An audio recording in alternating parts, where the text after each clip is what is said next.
Gulistonda yong'in bo'lsa, kim bizga yordamga keladi? Albatta, yong'in qutqaruvchilari. Bugungi videomiz sababchisi Sirdaryo viloyati favqulodda vaziyatlar boshqarmasi. Hozir boshqarmaga sayohat qilamiz hamda favqulodda vaziyatlarni bartaraf etishda qanday texnikalardan foydalanishadi. Mana shuni ko'rib chiqamiz.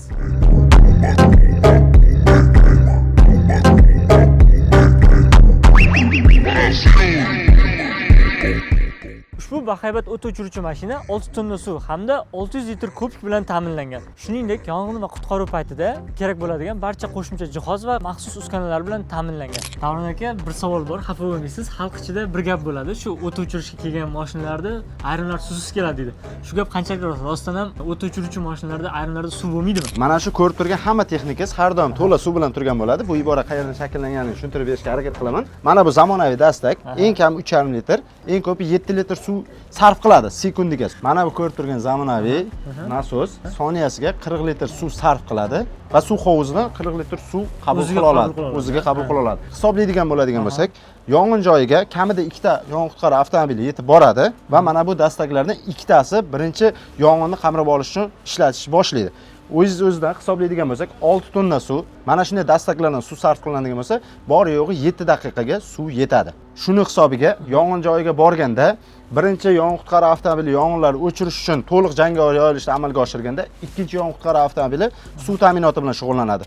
O'z-o'zidan hududda aholidan eng yaqin suv manbai qayerda bor deb so'raladi. Sababi bu 7 daqiqada tugab qoladi.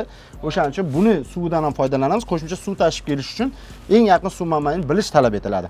Mana shu savoldan kelib chiqqan ko'pincha yong'in qutqaruvchilar voqea joyiga suvsiz keladi deb, hozir buni o'zingiz ham tepaga chiqib ko'rishingiz mumkin. To'liq suv bilan har doim ta'minlangan, bu doim nazorat qilib boriladi. Demak, ikkita dastak bilan foydalansa 6000 litr suv 7 minutda tugaydi. Xuddi shunday. Bu yerda 3 xil narvon shoshilish qo'llaniladigan. Qanday? Bu yuqori qavatga chiqadi, 3 qavat bo'ladi. Necha metrgacha chiqadi mana shu? 36 metrgacha. 36 metrga chiqadi. Bu ishg'ol qiluvchi narvon bunisi. Domdan domga chiqadi-ku, o'shanaqa. Ha, 4 kilo og'irlikda. Mana bu lafet dastagi. Bu ham uchi suvi har xil pozitsiyada sepiladi. Xuddi mana shu komplektatsiya, xuddi mana shu jihozda har bittasida bor. Bunda ham xuddi shunday, bunda ham xuddi shunday. Biz yong'inga borganda nafaqat avtomobilda to'liq quvvatiga ishonamiz, balki qo'shimcha zaxiralarimiz ham bor bizda. Mana bu motopompa. Bu avtomobilda suv ola olmagan joylarda qo'shimcha qo'lda suv olish uchun foydalaniladi. Mana bu gidravlik nasos.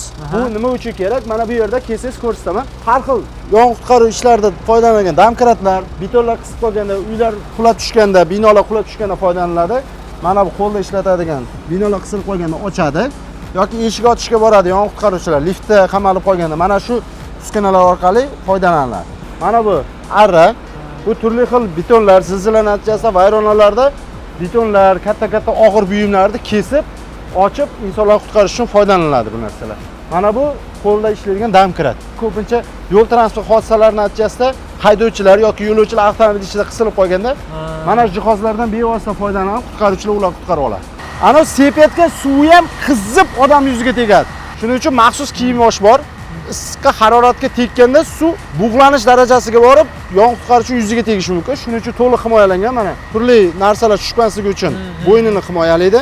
Bo'ynini himoyalaydi. Undan tashqari mana yuzini yong'in qutqaruvchi yuziga issiq haroratda suv qaytib tegmasligi uchun, olovni yorug'ligi ko'zga shikast bermasligi uchun.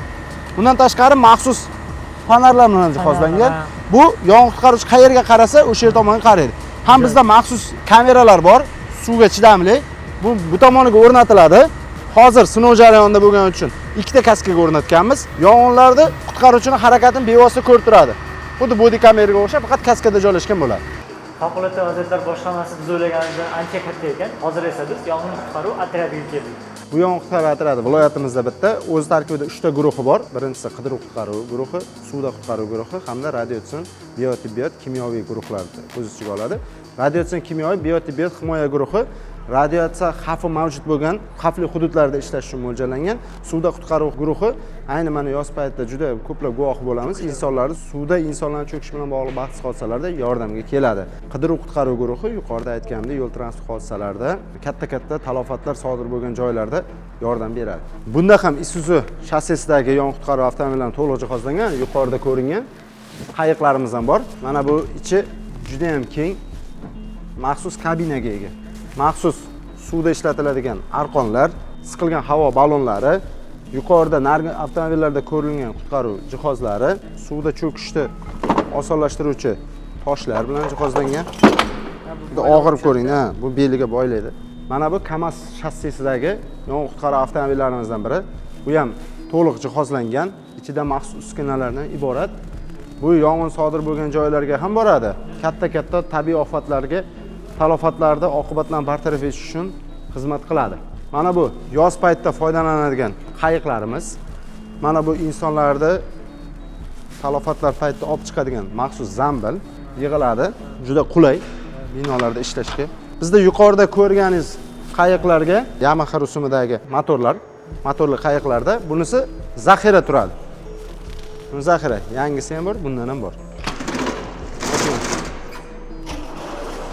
Mana bu yerda ham xuddi yuqorida ko'rganingiz narsalar bor. Talofatlarga qisqa muddatlarda jangovar yo'nalish qilish uchun lampalar maxsus qorong'u vaqtlarda ishlash uchun mo'ljallangan. Maxsus karaba. Mana bu ikkita oyoqqa kiyiladi. Tog'da, baland qavatli binolarda ishlash uchun mo'ljallangan.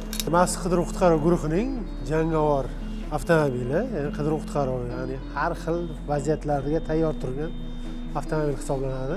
Mana shu osqichlar betonni ko'tarish ishlatilar ekan. Aynan mana shunisi 6 tonna, bunisi esa 15 tonna og'irlikni ko'tara olar ekan.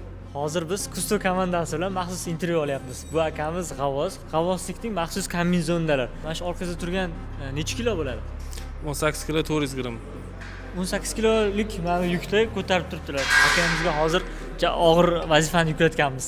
Bundan tashqari maxsus suvda cho'kish uchun mana shunaqa bellarga maxsus toshlarni ham boylab olishar ekan. Har bir donasi 1 kilodan. Shuning uchun suvda g'avvosda o'zi kritik положениеga tushib qoladigan bo'lsa, nimchalarda maxsus mana shunday tortqichlar bor.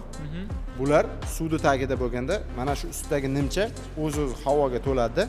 G'avvosni zudlik bilan suv yuzasiga olib chiqadi. Qanchadan beri ishlaysiz aka? 5 yildan. Necha marta suv tagiga tushgansiz 5 yil ichida? Asosan yoz oylari ko'p tushamiz. Yoz oylari cho'milishning oqibatida bolalar oyog'i tortishib, qo'rqqandan, suzishni bilmay, ko'pincha yoshlar bo'ladi. Shu cho'kish oqibatlariga yetib boramiz. Havo o'lchaydigan apparatimiz balonda havoni ko'rsatib turadi, nechta qolganini. Bunisi chuqurlikni o'lchaydigan. Qancha chuqurlikkacha tusha olasiz? Bizda joylar o'zi 15, uzog'i 20 metr, daryolar 20 metr joylari bor. Kanallar 10-15 metr atrofida. G'avvoslik bilan shu eng esda qolarli voqea. Faoliyatimiz qiziqarli bo'lishi mumkin, lekin biz asosan noxush holatlarga yetib boramiz. Shuning uchun eslagim kelmaydi. Bitta narsa bizni qiziqtirdi. Mana bu pichoq haqida gapirib bersiz. Bu pichoq oyoq qismiga bog'lanib, yon tomoniga bog'lanadi. Shu tagida har xil o'tga o'ralashimiz, to'rga o'ralashib qolishimiz mumkin. Shunda olib ishlatib o'tni to'rda kesamiz. Bu maxsus pichoq hech qachon zanglamaydi ham suvda, o'tmas bo'lib qolmaydi ham. Hozir biz intervyu olish jarayonimizda har xil mashinalarni olib kelib ko'rsatyapti. Aka, endi mana shu fonar haqida bizga gapirib bersangiz. Odatiy fonarlardan juda boshqacha bu. Suv tagida ishlaydi. Suv ustida quruqlikda ham ishlaydi bu. Suv tagida 10-15 metrgacha oladi. Qancha suv tagiga chuqurlikka tushavergan sari suv osti qorong'ilashib boraveradi, shunda ishlatamiz. Oldinlari yong'in qutqaruv xizmatiga 101 yoki 1050 orqali murojaat qoldirardik. Hozir esa yagona dispetcherlik xizmati tashkil etilgan 112. 112 raqamiga murojaat qoldirganimizda shu kabi dispetcherlarga murojaatimiz kelib tushadi. Aynan biz turgan xona Sirdaryo viloyati favqulodda vaziyatlar boshqarmasining axborot xizmati xonasida turibmiz. Yonimda turgan inson esa Davron aka, shu axborot xizmati rahbari bo'ladilar. Bugungi intervyumizda Davron aka bizga juda ham katta yordam berdilar. Davron aka, hamkorlik uchun sizga katta rahmat. Gulistonlar kanali nomidan. Hamkorlik va bizni favqulodda vaziyatlar boshqarmasiga qaratilgan e'tibor uchun katta rahmat. Rahmat.